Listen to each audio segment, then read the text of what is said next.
This is Haw Par Villa. Located along Pasir Panjang Road, it is a one-of-a-kind theme park, generally perceived as the strangest in Singapore. It contains over 1,000 statues and 150 life-size dioramas depicting scenes from Chinese mythology, folklore, legends, history, and illustrations of various aspects of Confucianism. During the 1970s and 80s, this used to be a major local attraction. It's estimated that the park welcomed around 1 million annual visitors.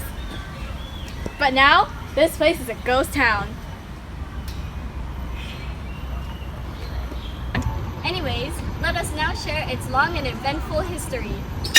Lovingly built by Myanmar-born businessman Aw Haw for his brother, Aw Par, the park was named after the tiger balm medical ointment that the siblings' father had created. This site is in front of a small hill facing the Singapore Strait, which means Haw Feng. This land was purchased in 1935 and Haw Par Villa was built on it for the next 2 years. The garden was declared public property and turned into a park in 1937.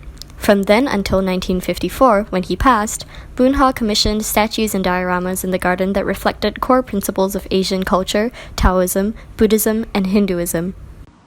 It's also home to many displays from Chinese legends such as Journey to the West, 西游记, The Romance of the Three Kingdoms, 三国演义, and The Legend of the White Snake, 白蛇传. The villa was bombed and used as an observation point by the Japanese during World War II. After the war ended, the villa was demolished. In the post-war years, Haw returned to Singapore to rebuild the park. Since then, many members of the Aw family had contributed greatly to its development.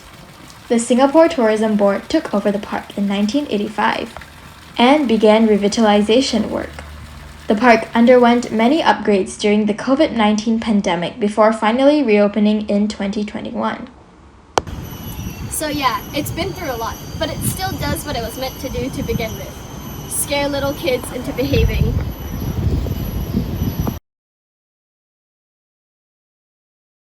Aw Haw had a deep passion for Chinese culture. He personally supervised the artisans who created many of the park's original fixtures in the hope that the park's depiction of traditional virtues would provide moral guidance to the public. So, the grand attraction, Hell's Museum, has a multitude of grotesque scenes showing the 10 circles of hell from various religious beliefs. Or be reborn as humans blessed with good lives. They will escape the rest of the 10 courts. Conversely, sinners will have to go through further judgment and punishment in the rest of the 10 courts. Court 2, 14 days after death. Sins causing hurt, cheating, and robbery get thrown into a volcanic pit. For corruption, stealing, and gambling, you get thrown onto blocks of ice.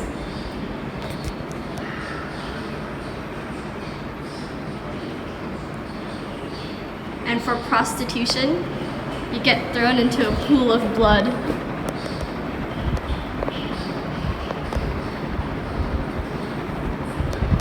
Court 3, 21 days after death.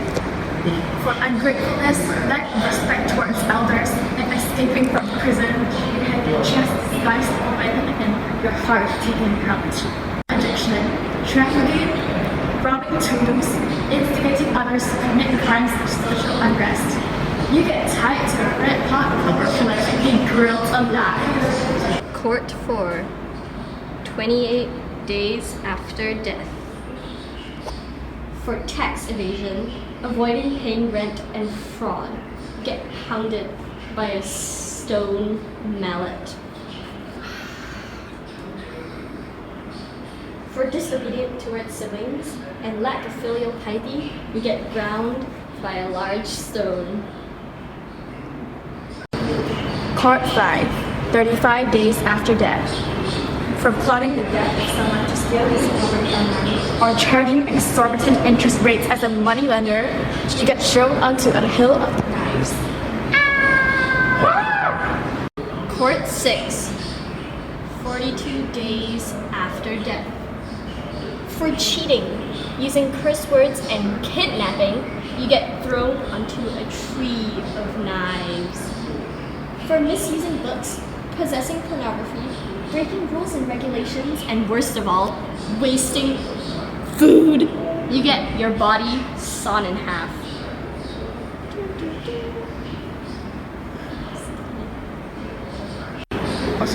Court 7, 49 days after death. For spreading rumors and sowing discord among family members, you get your tongue pulled out. For rape and driving someone to his or her death, you get thrown into a lofty boiling oil.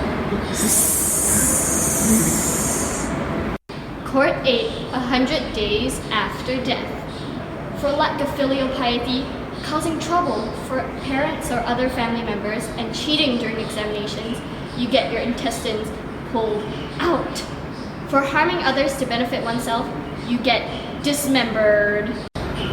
Court 9, 1 year after death. For robbery, murder, and rape, and any other unlawful conduct, you had your head and arms chopped off. For neglecting the old and the young, you are crushed under boulders. Court 10, 3 years after death. At the 10th and final court of hell, souls will be hauled before King Zhuanlun to receive a final judgment to decide what forms they will take upon rebirth.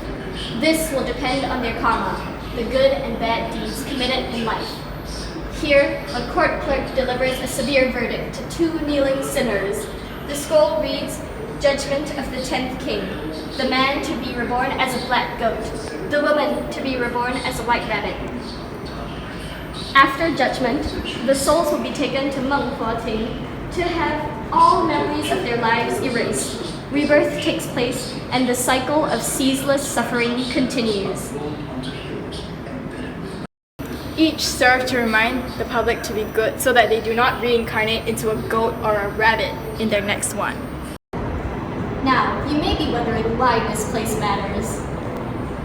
The cultural heritage of Haw Par Villa lies in the intent behind the dioramas and various depictions of Chinese mythology, which remind Singaporeans to stay true to their roots and practice values like filial piety, especially in this modern era where Singapore is becoming more globalized than ever. Also, look at this immaculate detail. The art is an underrated, beautiful piece of tangible heritage. Despite undergoing many renovations, this park is truly a testament to time and a great monument of Singapore's cultural heritage. Haw Par Villa is arguably one of the most unique sites in Singapore. Rich in Singaporean history and Chinese culture, I wonder how it's still not a bustling tourist attraction. You, my dear viewers, can contribute to the revival of this hidden gem by sharing this video to raise awareness of its existence. Or, even better, come on down yourself to experience this place firsthand. 3, 2, 1. Why is whose tongue so long? That guy. He does have a really long tongue.